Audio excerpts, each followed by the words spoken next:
Oh, easy for me. First World Cup was 1970, and probably the reason why I played football and the way I played football. I was brought up in Glasgow, and I'd watched Celtic's 1967 team that won the European Cup. I was only 3 or 4 or 5 at the time, but they grew into a great team. And then they had a team that came on just after that who were brilliant. They won 9 in a row. It was Dalglish, etc., and McGrain came through. But right in the midst of that period, there was a World Cup. It was 1970, Brazil. And it was Pelé, and it was Jairzinho, and it was Tostão. And then you realised that football isn't just about winning. It can actually be about something else. It can be about winning with style. It can be about winning with beauty. It can be about the good guys winning.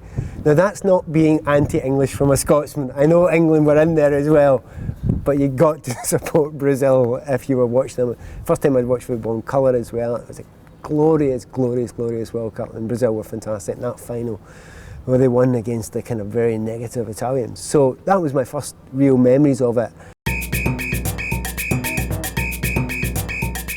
It's probably, I have to say, it's probably Diego Maradona's dribble against England.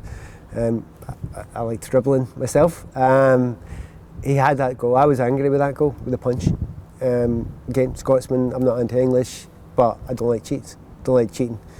But when he scored that goal, and he scored in the one against Belgium as well, that he scored in that World Cup, and you just looked at it and you just thought, we'd gone through a period where English football, I didn't really like English football. I was playing it at the time, and I didn't like the style. It was very much kick and rush. There wasn't a lot of technical players involved in it. It was all power and pace. And I thought we were developing very, very few good technical players. I thought we were in the dark ages, and I was like trying to do something different in the middle of it. And then to see Diego doing that and thinking, hey, that's the way we're still supposed to be doing it. That is the future, and that should be the future, that you can do that. And you know, I think it always has been.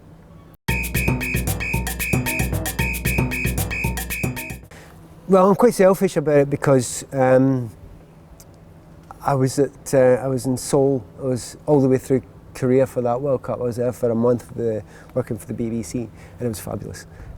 Great teams. I followed Korea all the way through it, and also a lot of other games. There was one game I was at Brazil against China, which was stunning, 3-0, and just great football. But the place, the weather, the people, the excitement of the Koreans, they got to the semis, you know. Wow, Korea. A lot of people say they shouldn't have done, but and it was just that joyousness of the way that they played and the way that football was kind of celebrated in that World Cup.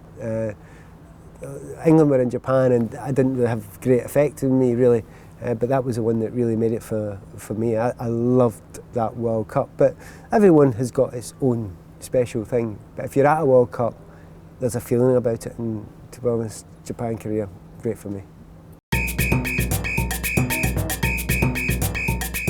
The best World Cup goals, I think it is Diego Maradona's against England I've seen, but there have been some absolutely fantastic ones through the years.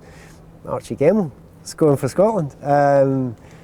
Actually, Dalglish scoring the same game against that was a cracker as well. But then that was the World Cup of '78, where you had Luque, you had Diaz, Mario Kempes, and they were scoring these fantastic sort of one-touch sort of goals through the centre, which I hadn't seen since the early days of the '70s with Celtic. They played a similar sort of way.